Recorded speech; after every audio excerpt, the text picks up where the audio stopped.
Halo semuanya, jumpa lagi dengan saya Generasi di Gracia Community Online Experience kita hari ini. Terima kasih untuk Anda semua yang menyaksikan tayangan kami ini, baik Anda yang Kristen maupun Anda yang bukan Kristen, baik Anda yang di Purwokerto ataupun Anda yang di luar Purwokerto, saya ucapkan terima kasih dan selamat bergabung. Teman-teman, di dunia ini kita tidak bisa hidup seorang diri. Kita membutuhkan orang lain untuk saling bersosialisasi dan berkomunikasi, sehingga membuat hidup ini menjadi lebih hidup.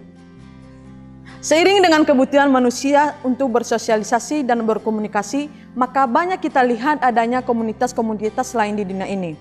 Komunitas baik mereka yang mempunyai hobi yang sama, seperti komunitas mobil, motor, atau bersepeda. Ada juga komunitas alumni sekolah, dan juga komunitas yang satu profesi, seperti komunitas pengusaha, pengacara, dan masih banyak lainnya. Ada juga komunitas seperti arisan, di mana ada pertemuan rutin untuk bertemu, dan ada komunitas rohani seperti gereja kita Gracia Community Church Purwokerto, di mana kita bisa bertemu di setiap jam-jam ibadah untuk saling menguatkan dan dikuatkan dalam kebenaran firman Tuhan yang diberitakan. Berada di komunitas, apakah Anda sekarang? Apakah Anda mendapatkan sesuatu yang berharga di komunitas Anda sekarang? Komunitas yang berharga, inilah judul renungan firman Tuhan hari ini yang akan disampaikan oleh Ibu Pendeta Lois. Namun sebelumnya rekan saya Yusak dan GCC Band akan menyanyikan satu buah lagu. Mari kita akan segera saksikan dan bergabung dalam online experience kita. Dan untuk informasi, tayangan khotbah dan pujian hari ini adalah rekaman ibadah minggu lalu. Jadi teman-teman semua jangan kemana-mana dulu, tetap stay di channel ini. God bless you.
Katakan dengan segenap hati, apa arti hidupku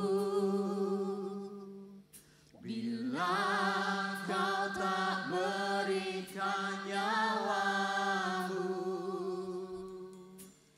yang terbaik tersedia bagiku. Ku bersyukur atas kasih karunia-Mu.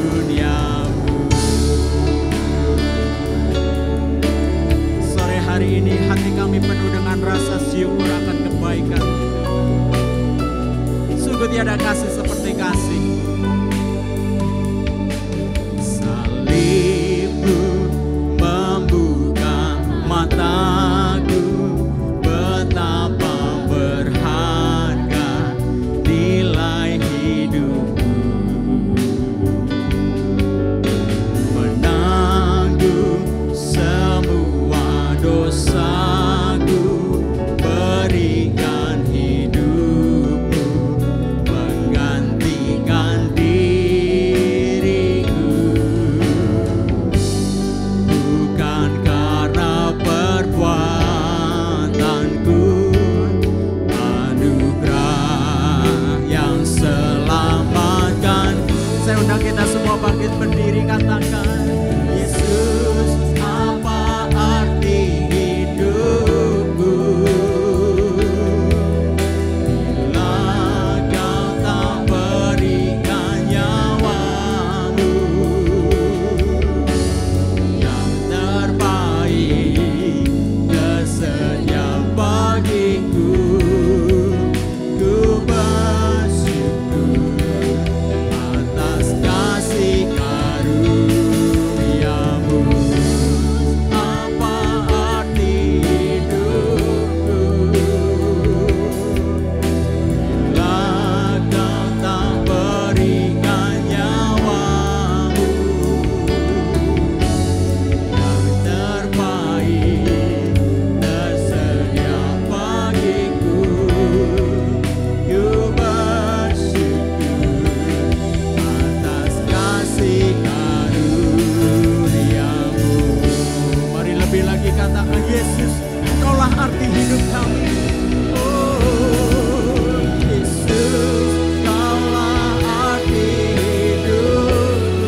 Katakan kami bersyukur Tuhan. Ku bersyukur atas kasih karunia-Mu.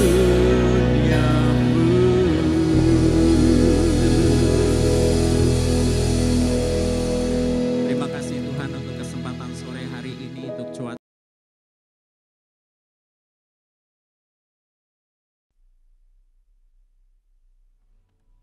Selamat pagi Bapak Ibu semuanya. Puji Tuhan kalau pagi hari ini kita bisa beribadah bersama-sama.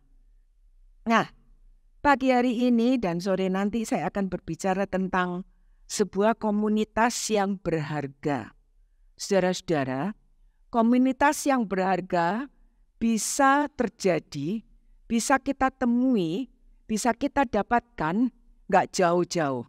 Di rumah lebih dahulu. Dengan orang-orang yang dekat dengan kita. Di keluarga kita. Kalau kita bisa punya komunitas yang baik dengan keluarga kita, antara suami istri, orang tua dan anak, baru kita bisa meluas keluar melalui pergaulan, usaha-usaha yang kita lakukan, dan juga komunitas di gereja. Saudara-saudara, sejak awal penciptaan manusia itu ditetapkan oleh Allah untuk memiliki komunitas dalam kehidupannya. Mengapa? Karena Allah tidak ingin manusia itu hidup sendirian. Karena itu Kejadian 2 ayat 18 mengatakan, tidak baik kalau manusia itu seorang diri saja. Aku akan menjadikan penolong baginya yang sepadan dengan dia. Jadi Tuhan sendiri mengatakan tidak baik kalau kita hidup menyendiri. Ya, jadi kita semua harus punya kawan. Kita nggak boleh tidak punya kawan. Kalau kita nggak punya kawan, betapa miskinnya hidup kita ini. Ya, betapa miskinnya hidup kita ini. Saudara-saudara, kenapa? Karena Allah mengatakan tidak baik kalau manusia itu seorang diri. Kalau manusia itu hanya memisahkan diri. Menjadikan dirinya eksklusif. Menjadikan dirinya itu terlalu berharga. Terlalu tinggi nilainya. Itu enggak baik. Saudara-saudara. Karena itu Allah menciptakan penolong. Jadi sejak awal manusia diciptakan, Allah sudah memikirkan komunitas yang baik untuk sebuah keluarga. Diberi penolong, Adam diberi penolong, Hawa, supaya bisa mempunyai komunitas dalam keluarga. Dan Allah membentuk komunitas yang pertama, tadi saya katakan melalui keluarga. Kalau keluarga bisa memiliki komunitas yang baik, ya, kalau keluarga bisa memiliki komunitas yang baik, hubungan yang baik di antara keluarga, maka komunitas itu akan meluas, keluar. Kita bisa bergaul dengan banyak orang. Jangan jadi komunitas dalam keluarga yang hanya diam-diaman saja. Kalau saudara mau diam-diaman saja, nggak perlu menikah. Hidup saja menyendiri.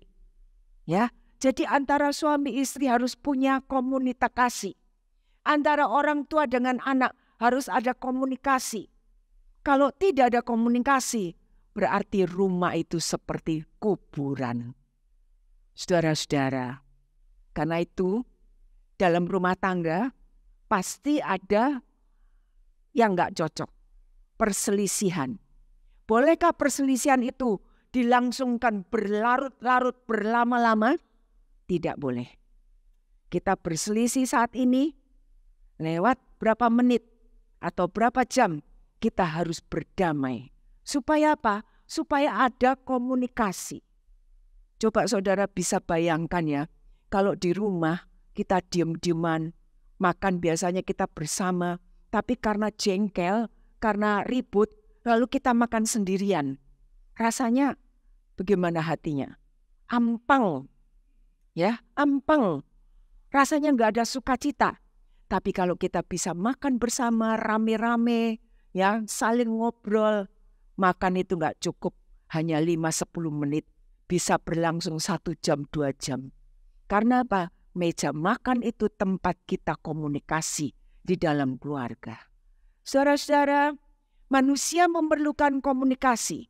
Dan tentunya komunikasi yang dimiliki itu haruslah komunikasi yang sehat.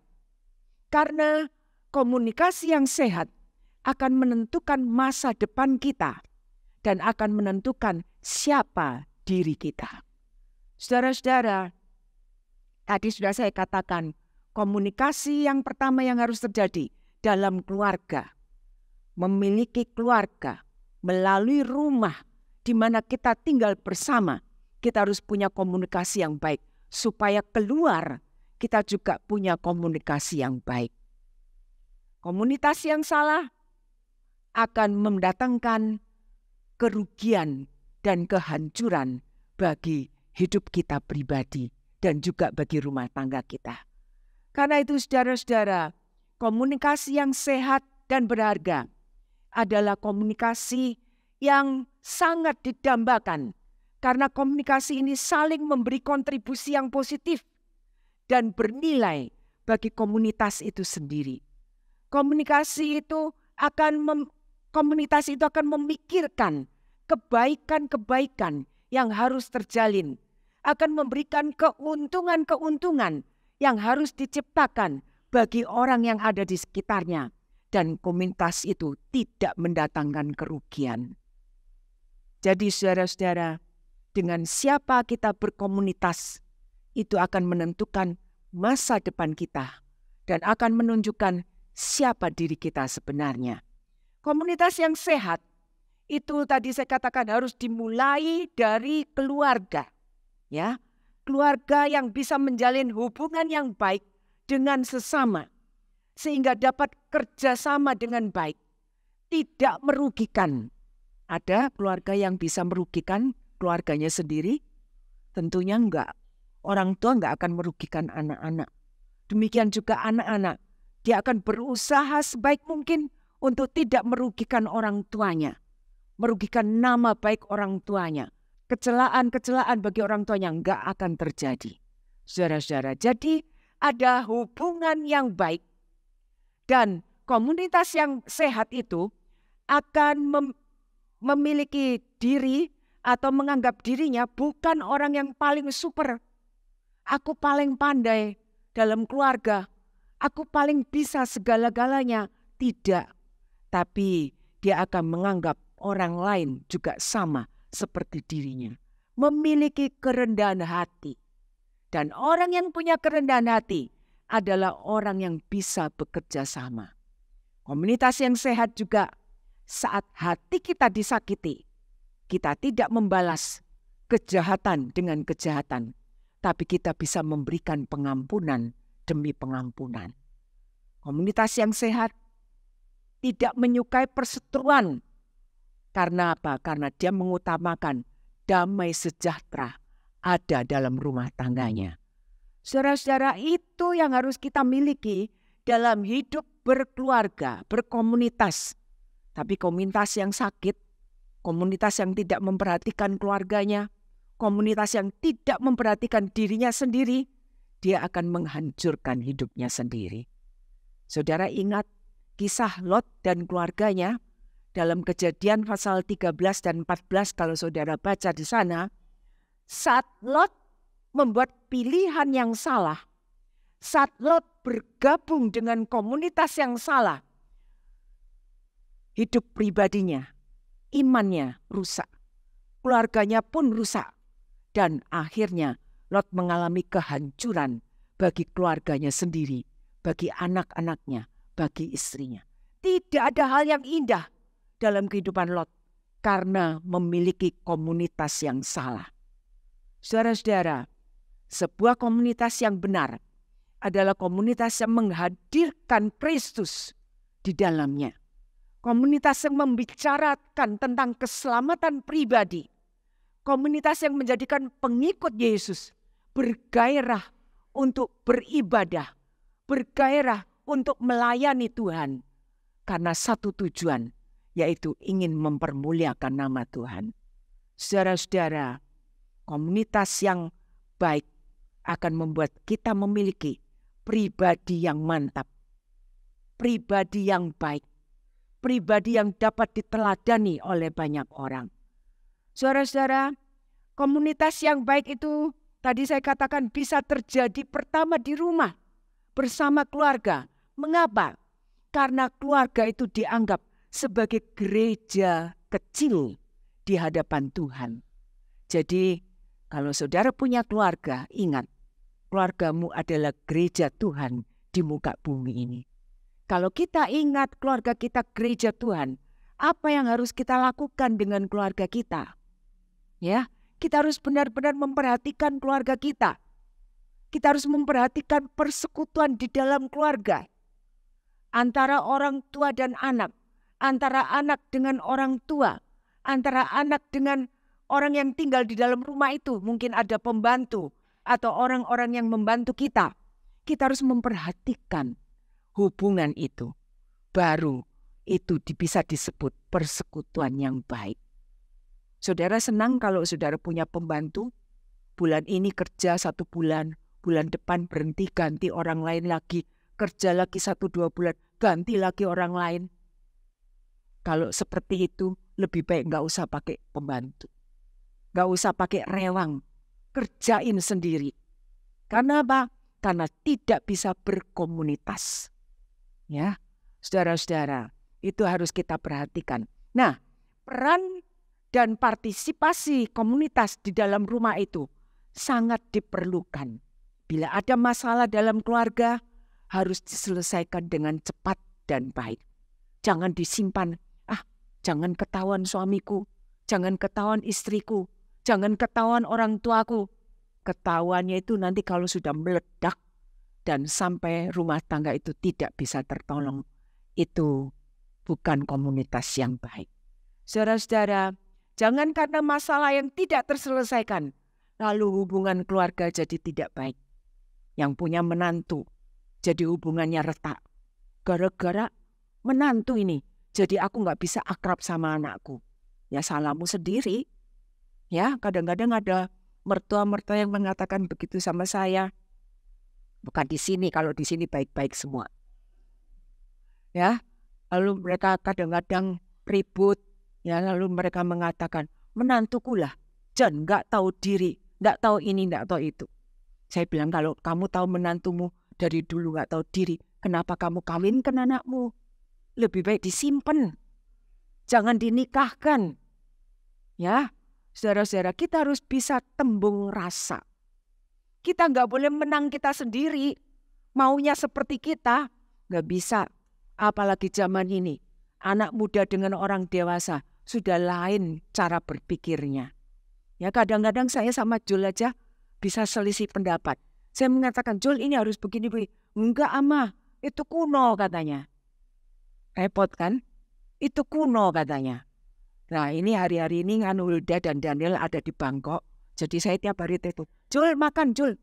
Lah, gak usah diingatkan. Pasti kalau lapar makan katanya. Anak sekarang itu modelnya seperti itu, saudara-saudara.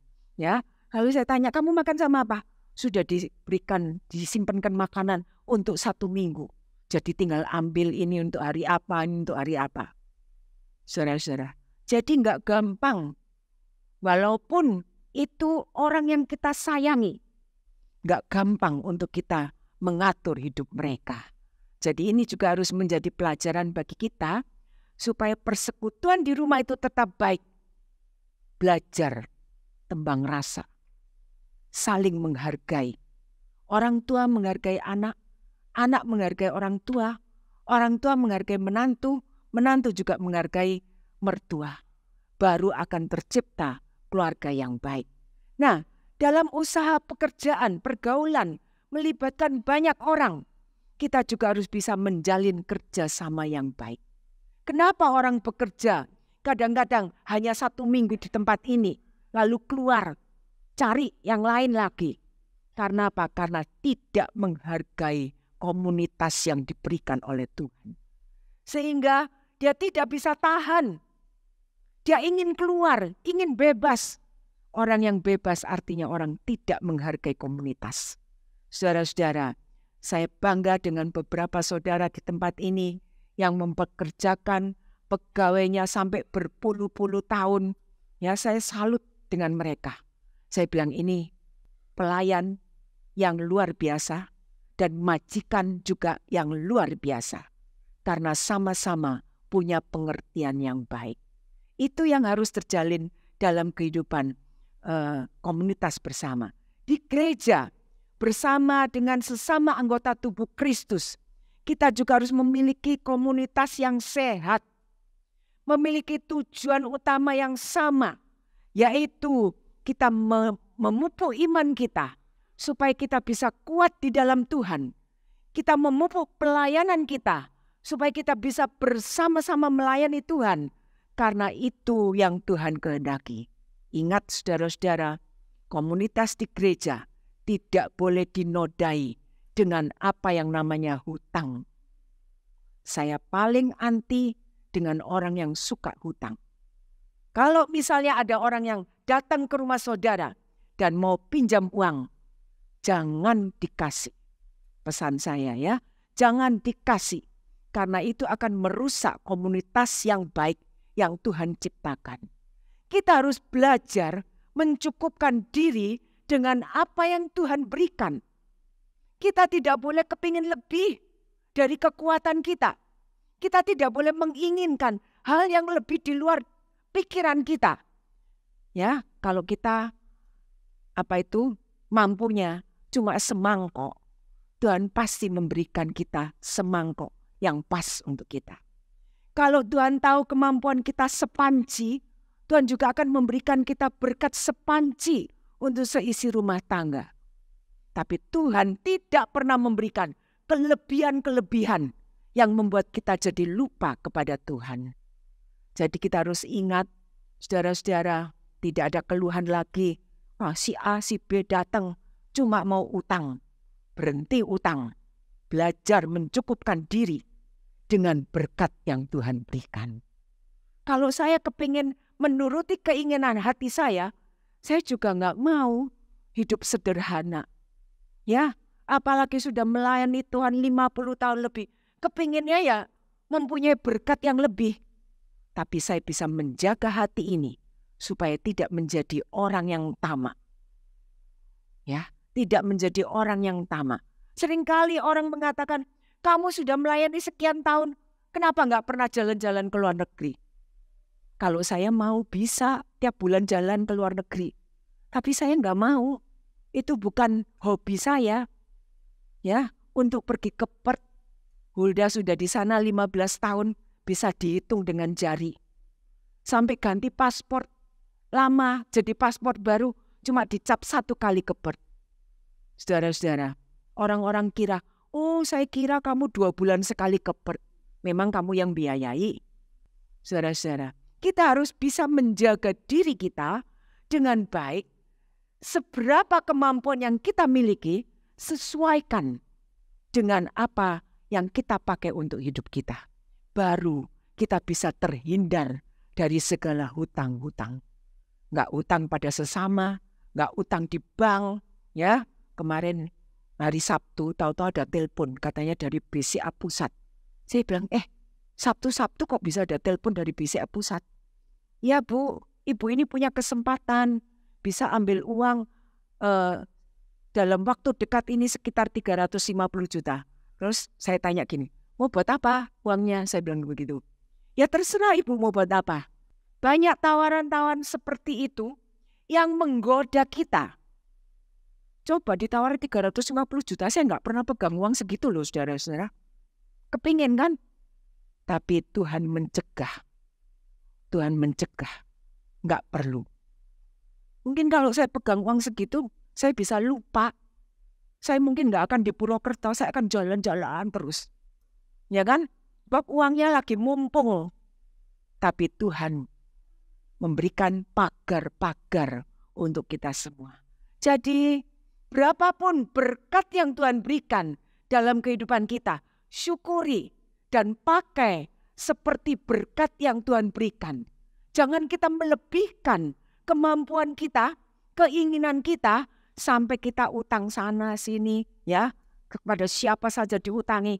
Berhenti, belajar mencukupkan diri. Haleluya, saudara-saudara. Itu yang harus kita lakukan. Di dalam gereja Tuhan, persekutuan ini harus terjadi dengan baik, aman, dan hindari semuanya. Lukas 15 ayat 7 mengatakan, Aku berkata kepadamu, demikian juga akan ada sukacita di surga, karena satu orang berdosa bertobat, lebih daripada sukacita, karena 99 orang benar yang tidak memerlukan pertobatan. Jadi, kehadiran kita di dalam gereja, supaya kita bisa jadi berkat dan membawa berkat. Membawa orang yang belum percaya kepada Tuhan, datang kepada Tuhan. Itu tugas kita. Jadi saudara-saudara, kita mau belajar untuk mempunyai komunitas yang baik dan membawa diri kita dengan baik, supaya komunitas yang kita laksanakan ini benar-benar memberkati hidup kita semuanya. Nah, gereja disebut sebagai persekutuan yang hidup dalam kebersamaan di antara para pengikut gereja, karena persekutuan itu dikuduskan dan dibenarkan oleh Tuhan Yesus Kristus sendiri. Karena itu persekutuan di dalam gereja tidak sama dengan persekutuan di luar gereja. Kalau persekutuan di luar gereja, kita bisa hura-hura, bisa foya-foya, mungkin bisa mabuk-mabukan. Tetapi persekutuan di dalam gereja harus ada batas-batas tertentu. Saudara-saudara, bergabungnya kita dalam sebuah persekutuan agar kita mempunyai nilai-nilai hidup yang positif dan tidak merugikan sesama kita. Jadi ingat, kalau kita kepingin punya nilai hidup positif dan tidak merugikan sesama kita, tidak boleh hutang, ya, tidak boleh hutang. Karena hutang dengan sesama anggota gereja itu akan merugikan kebersamaan kita. Haleluya. Persekutuan gereja menjadi berbeda dengan persekutuan komunitas yang lain jika persekutuan itu jiwai dengan kasih Kristus. Haleluya. Saudara-saudara, Kisah Rasul pasal 2 ayat 46 dan 47. Di situ dikatakan tentang persekutuan yang diberkati oleh Tuhan. Ayat 46 mengatakan, dengan bertekun dan dengan sehati, mereka berkumpul tiap-tiap hari dalam bait Allah. Mereka memecahkan roti di rumah masing-masing secara bergilir dan makan bersama-sama dengan gembira dan dengan hati yang tulus. Sambil memuji Allah, mereka disukai semua orang. Dan tiap-tiap hari Tuhan menambahkan jumlah mereka dengan orang-orang yang diselamatkan. Ada 4 hal yang kita pelajari di sini, yaitu dalam persekutuan yang sehat, persekutuan yang diberkati oleh Tuhan, itu membuat kita bisa sehati beribadah. Kita bisa tekun beribadah. Ya, kita nggak akan suka bolos ibadah. Karena apa? Karena kita akan melihat ada saudara saya yang akan datang dan memberikan kekuatan untuk saya. Saudara-saudara, bertekun sehati mencari Tuhan dengan sungguh-sungguh. Artinya kita punya kesatuan, ada perasaan yang sama, ya, ada perasaan yang sama, ada pergumulan yang sama, tanpa kita mengindahkan atau melihat perselisihan-perselisihan dan pertentangan-pertentangan yang kita hadapi. Saudara-saudara, kita bisa bertekun dan sehati bila kita menjaga hati kita bersih. Hati yang dijauhkan dari rencana-rencana yang jahat. Hati yang dijauhkan dari merugikan orang lain. Hati yang dijauhkan dari kesombongan. Hati yang bersih dari segala kepahitan. Hati yang bersih dari segala kekecewaan. Hati yang bersih dari segala dendam. Manusia masih bisa kecewa enggak? Masih. Ya, kita masih bisa kecewa. Tapi jangan memelihara kekecewaan itu dalam hati kita. Karena itu tidak menguntungkan. Yang kedua, kita harus menjadi orang yang disukai semua orang. Kehadiran kita selalu didambakan. Kalau kita melihat si A tidak hadir, tentunya kita bertanya, kemana ya ibu itu ya, bapak itu ya, kok mereka gak hadir dalam ibadah hari ini? Karena apa? Karena kita menyukai.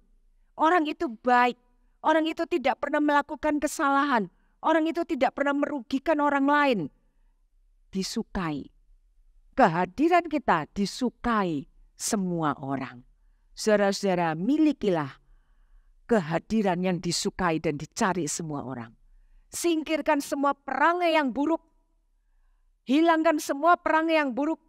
Dan kita mengusahakan selalu membawa keharuman bagi nama Tuhan. Yang ketiga, kita harus memiliki persekutuan yang membangun. Yang membuat kita memiliki teman atau anggota jemaat yang makin bertambah-tambah. Kalau kita saling membangun, kita akan membuat orang lain terbangun. Dan kita akan menggerakkan orang untuk datang kepada Tuhan. Haleluya, saudara-saudara. Kita harus, dan yang keempat, kita harus dibangun dengan rapi ke arah Kristus. Supaya kita punya persekutuan yang kokoh. Sekali lagi saya ingatkan, jangan kita menodai persekutuan yang Tuhan ciptakan di dalam gereja Tuhan. Kita harus menghargai persekutuan ini supaya kita bisa memiliki komunitas yang sehat dan berharga. Saudara-saudara, cintailah ibadah di gereja. Sehingga kalau kita sering mendengar istilah gerejaku, rumahku, keluargaku, ini akan menjadi semakin kita rasakan dalam hidup kita bergereja. Kita akan semakin kuat, kita akan semakin berakar, kita akan saling mempedulikan, dan kita tidak cuek satu dengan yang lain. Amin. Haleluya. Kita nyanyikan sebuah lagu, bertemu dalam kasih-Nya, berkumpul dalam anugerah-Nya. Kalau kita bisa berkumpul, bertemu saat ini semua hanya oleh karena kasih dan anugerah Tuhan. Mari kita nyanyikan lagu ini dengan berdiri.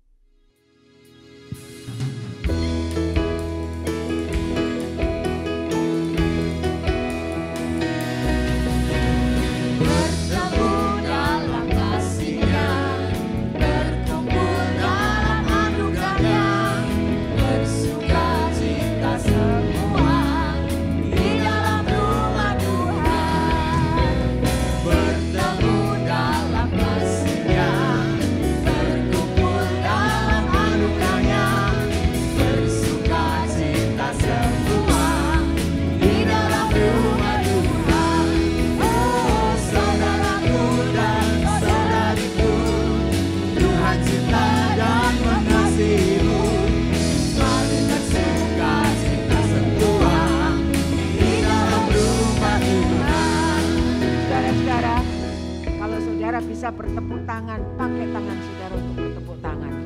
Saya hari ini nggak bisa karena beberapa hari yang lalu saya jatuh dan entah ini seperti apa. Jadi kalau nggak pakai ini tangannya turun rasanya sakit sekali. Jadi saya pakai ini, besok saya baru mau foto ke dokter. Mari kita nyanyikan lagu lagi. Dalam kasih-Nya, berkumpul dalam anugerah-Nya, bersukacita semua di dalam rumah Tuhan. Bertemu dalam kasih-Nya, berkumpul dalam anugerah-Nya, bersukacita semua di dalam rumah Tuhan. Oh, saudaraku dan kau saudariku, Tuhan cinta dan mengasihimu. Mari bersukacita semua di dalam rumah Tuhan. Saudaraku dan saudariku, Tuhan cinta dan mengasihimu. Mari bersukacita semua di dalam rumah Tuhan. Mari bersukacita semua di dalam rumah Tuhan. Mari bersukacita semua di dalam rumah Tuhan.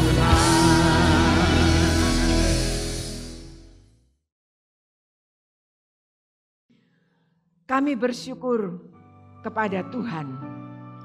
Anugerah Tuhan saja membuat kami bisa berkumpul di tempat ini.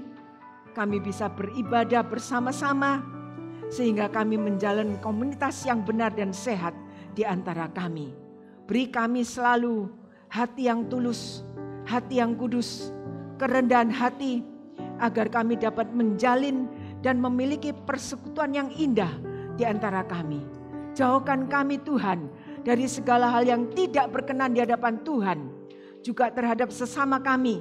Kami tidak ingin melakukan kecerobohan-kecerobohan yang akan merugikan persekutuan kami dengan sesama dan dengan Tuhan. Pagari hidup kami dengan anugerah-Mu. Pagari hidup kami dengan kasih setia-Mu. Sehingga kami terhindar dari segala perbuatan-perbuatan yang tidak berkenan di hadapan Tuhan. Dan kami boleh memiliki hidup yang terus menjadi berkat dan memberkati banyak orang. Seperti Tuhan sudah memberkati jemaat mula-mula, Tuhan juga memberkati jemaat di tempat ini. Menguatkan iman kami semuanya agar kami dapat terus bertumbuh di dalam Tuhan. Memiliki hidup yang berkenan, memiliki hidup yang memberkati banyak orang melalui diri kami. Dan kami boleh menjadi teladan, jadi berkat bagi sesama ini. Sehingga melalui kehidupan kami ini, kami boleh membawa banyak jiwa datang kepada Tuhan. Terima kasih Bapak, Tuhan memberkati kami semua yang sudah hadir ibadah hari ini. Tuhan memberkati semua pelayan Tuhan yang melayani Tuhan hari ini. Tuhan juga memberkati semua persembahan-persembahan, persepuluhan yang kami berikan kepada Tuhan untuk menunjang operasional gereja kami di tempat ini. Terima kasih Tuhan. Dan kalau sebentar kami akan kembali ke rumah kami masing-masing, saudara-saudara, terimalah berkat Tuhan. Kiranya anugerah dan berkat dari Tuhan Yesus Kristus akan menyertai saudara semuanya. Kembali ke rumah tangga, anak-anak, usaha pekerjaan, sekolah anak-anak diberkati semuanya oleh Tuhan. Usaha pekerjaan kita diberkati dan hidup keluarga kita dicukupkan oleh Tuhan. Sehingga kami tidak mengalami kekurangan di dalam hidup ini. Karena Tuhan yang baik sudah memberkati hidup kami semuanya. Dalam nama Tuhan Yesus Kristus, Juru Selamat kami sudah berdoa. Amin.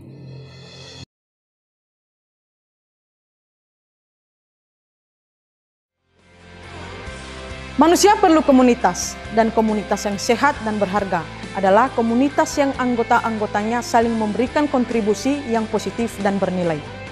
Terima kasih Ibu Pendeta Lois untuk pesan firman Tuhannya. Semoga kita semua diberi kekuatan dan semangat yang baru. Dan kepada semua tim GCC Purwokerto, Anda semua luar biasa dan salam kompak selalu untuk kita semua. Saya juga ucapkan terima kasih untuk Bapak Ibu dan teman-teman semua yang telah dengan setia dan antusias dalam memberi persembahan. Anda semua luar biasa sehingga program GCC Purwokerto bisa berjalan dengan baik dan bisa menjadi reflektor terang Tuhan di kota Purwokerto. Kiranya Tuhan memberkati dan memberi kemudahan untuk segala usaha pekerjaan Bapak Ibu semua. Selanjutnya untuk Bapak Ibu yang akan memberikan persembahan, baik persembahan rutin, persembahan pasca atau persembahan persepuluhan, bisa langsung ke kotak persembahan yang ada di gereja, atau Bapak Ibu bisa langsung mentransfer ke rekening gereja yang tertera di layar Anda.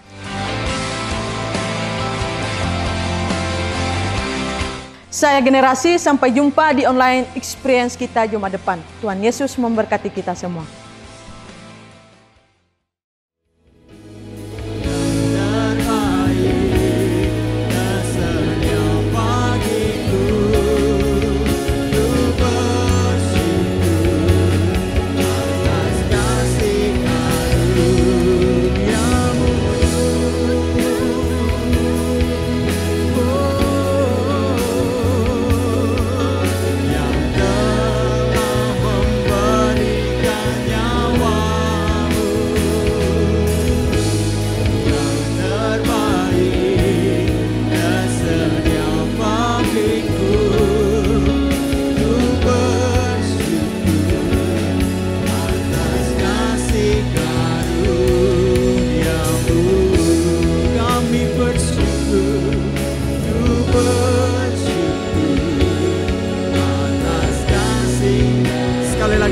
Kami bersyukur Tuhan.